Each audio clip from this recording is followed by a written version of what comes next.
what makes us truly human? What makes you, you? Have you had conversations where right smack in the middle of it, they start looking at their phone? Do you like having conversations where the other person is simply shouting at you? Do you respond better when someone tells you what to think, or when you're invited into the process of conversation? My heart for Crosswise was born out of an observation that the society that we live in is good at yelling at each other. The problem is ultimately people talk at one another, and they're not listening to each other.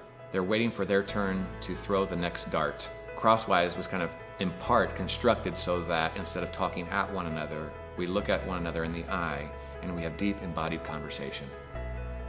The Crosswise Institute started from this idea that the whole of the Christian life is a life surrounded by culture. Rather than start from a position of theology and then move toward culture, we decided to do it backwards. We decided to talk to the culture first, figure out what's going on with the cultural issue, and then ultimately bringing theology to bear.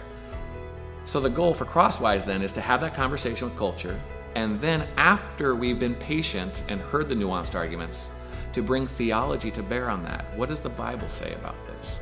What is Christian character, the life of the church? What do these things say about these cultural issues that are so important to us? Could you imagine a scenario in which we had high school students in their daily conversations speaking from an informed perspective about really difficult cultural issues, but perhaps they might have skills that my generation wasn't particularly good at. They might have the skills to say, I want to hear what you have to say, not conceding their core principles, but using their core principles to shape that conversation in a way that might build up community, not tear it down.